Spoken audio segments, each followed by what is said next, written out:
Parents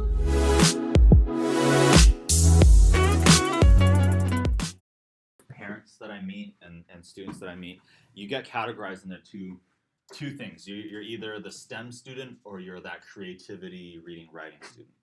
And what's really interesting about that situation is that a lot of students don't think that they're good at reading and writing simply because they've been thrown into the whole, I'm a STEM student. I'm super good at STEM, so I must not be good at the reading and writing.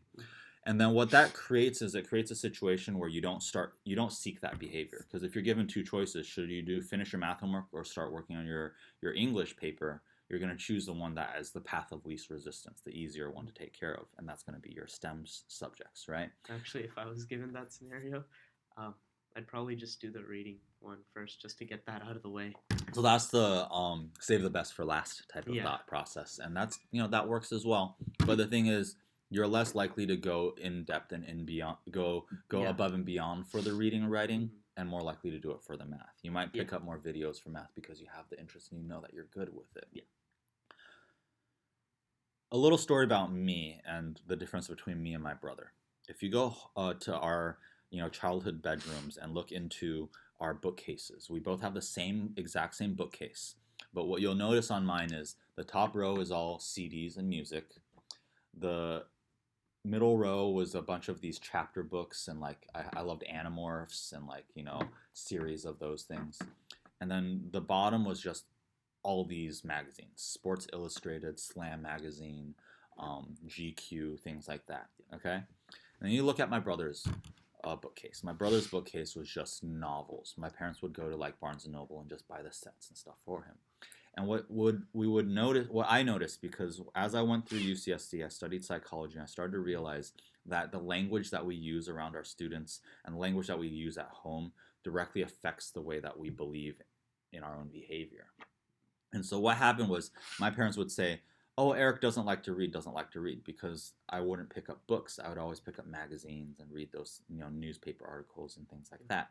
Versus my brother would actively pick up the novels and the books and things like that.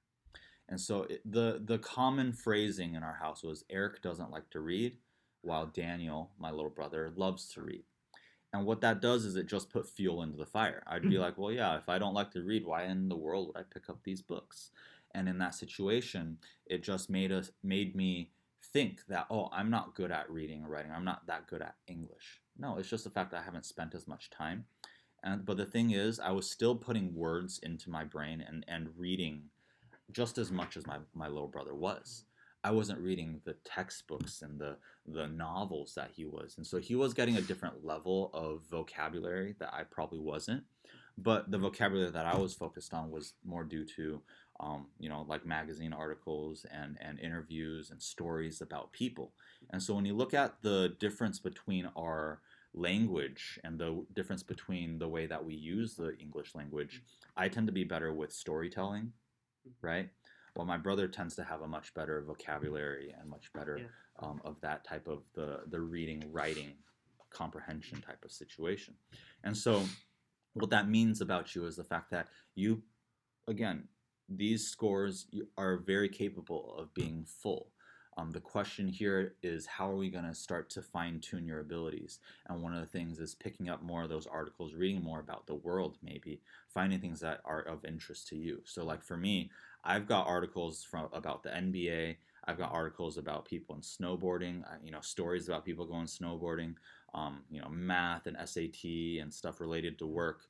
And I'm reading those. I'm reading at least 3 to 4 articles a day minimum about these things. And I always love to pick up more things from other people and stories from other people.